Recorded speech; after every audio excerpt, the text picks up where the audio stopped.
So hi! Welcome and welcome back to my YouTube channel, and for today's tutorial, ituturo ko sa inyo kung paano nga ba makita ang mga link history sa ating Facebook account. But first, kindly subscribe to my channel and don't forget to hit the subscribe button and the bell to notify you for my new updates. And once you learn more, just keep on watching and let's start.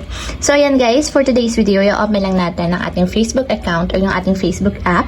And then pagka-open guys, mula dito sa pinakang homepage, tap lang natin yung horizontal lines na dito sa upper right corner or yung menu ng ating Facebook account. And then dito guys, sa menu, i-scroll up lang natin.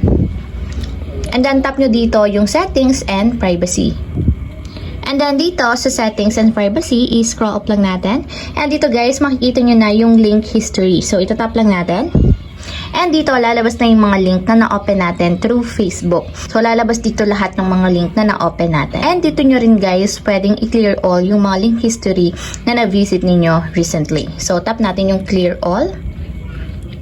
Confirm lang natin. Clear. And ayan guys, kung makikita nyo, nabura na lahat ng mga link history na na-open natin recently sa ating Facebook account. So, ayun lang guys, ganoon lang kasimple kung paano nga ba makita ang mga link history sa ating Facebook account. If you have a question, kindly comment down below and don't forget to hit the subscribe button and the bell to notify you for my new updates. And thank you for watching! Living life, every day, late at night, not okay.